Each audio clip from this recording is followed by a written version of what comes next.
is the Blairing Out with Eric Blair show tonight, rocking the orange carpet at the 7th Annual Rock Against MS Benefit Concert and Award Show. And we're here with ex-Danzig and Hellyeah bassist Jerry Montano. What is important about you being here at the Rock Against MS event? Good friends with Nancy. She's a great person. She has MS. I have another friend of mine in New York City who's a very dear friend of mine who's suffering from multiple sclerosis, and another friend of mine who was an engineer from way back in the day, from LA scene, like Pygmy Love Circus, way back in the day, who's battling it as well. So to be a part of this, to be a part of anything where I'm helping anybody, I'm a guy in recovery, like I used to drink and party and crazy, so I'm always all about any way that I can help other people. I think it's a great cause, and I'm close to it because a lot of people that I know. You know what? I think life is better when we're kind to each other, Absolutely, right? yeah. So, Jerry, you know, this last year we lost Vinnie Paul. Correct. Your bro, yes. of all bros. Absolutely. How are you dealing with that? It was hard, man. It was a really heavy time, but it was also beautiful at the same time to see everybody come together. You know, I think he would have been happy. You know, I mean, there were a lot of everybody came together for it. Ace Frehley came out, and he was like very sweet. Chad Kroger from Nickelback. All these people came together. So, as sad and terrible as it was beautiful to see a lot of good people come together in a community and stuff. But I miss him all the time. I think about him and Daryl every day, all the time. I mean, I spent so much time with Pantera touring with them, and I played in a band with them both, and I just, you know, they shaped the musician I became. I mean, I was lucky. I felt lucky.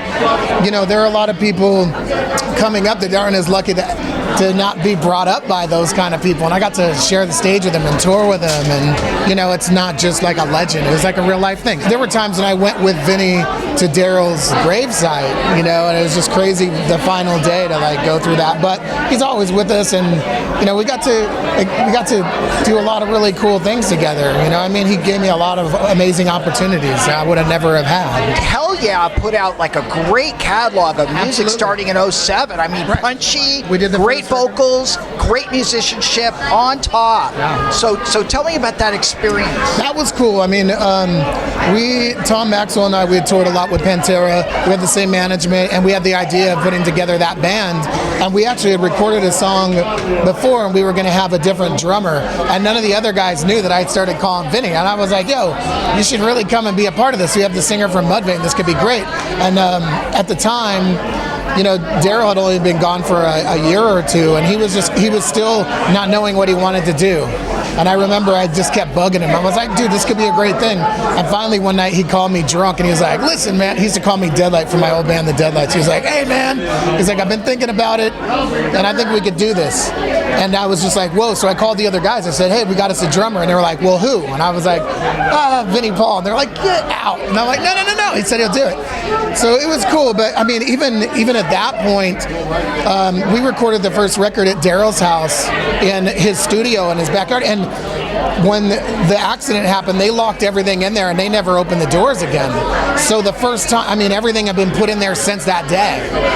So Vince had to go there, and they had to go through the studio, and he said it was so emotional. He almost called us and said, it's off. But you know, he ended up pulling through, and then we ended up writing the whole record there and recording it, and it was just the whole vibe of just being in there, and Daryl's whole rig was still set up and everything. They kind of set it up the way that it was, so it was special and cool. It was, you know, it's hard to believe it's been 10 years since we did that, but you know, all of us, we've been a family ever since, and you know, it's been cool. Do you think that Hellyeah was a good rehabilitation for Vinnie also? Absolutely.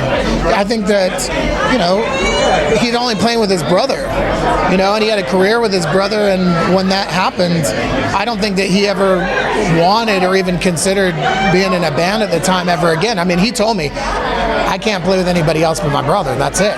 So it was cool when he came through, and we did it, and as it grew, it was strange because Dallas, Texas was such a live, fun city. And at the time, you know, whenever we went there, it was Diamond Vinnie Town, you know, and it was just the craziest, whatever, like Motley Crue, that's cool, but we were in crazier than that, you know, and then right, and it went dark for a lot of time after Daryl passed away, and it wasn't the same. And I think that when we brought the band together, Dallas started to come alive again, and all the old friends started coming around, and it rekindled this fire. You know what I mean? He was happy. You know, there was a lot of the parties, and it brought everybody back together and brought everything back to life again. So it was cool to see that happen. And it was sad when he passed away because it kind of fizzled out again, you know, but that was the power that those two guys had over an entire city or a bunch of people. It was like everywhere we went, people were like, you know, it didn't matter where we were. You know, we could be at his house and the cable guy, we're going to get that guy drunk. You know what I mean? Yeah. And if the guy wouldn't drink, it was like, how much do you make for the day? Well, I'll pay you for whatever you make at work today. Sit down, have a drink. You know, it was always fun. What's next for you? I'm working on a band called The Damage that I've been working on for the past year and a half, and I'm doing a lot of studio stuff and writing and, you know, just working on some cool stuff. I have some cool, you know, like some other stuff on the works, and everything's cool, man. Kind of just cruising around. Who's going to sing for The Damage? Right now, it's a guy from another band. I'm just waiting to see like when he wants to like release it and see what's up. So it's all cool. The Blairing Out Show.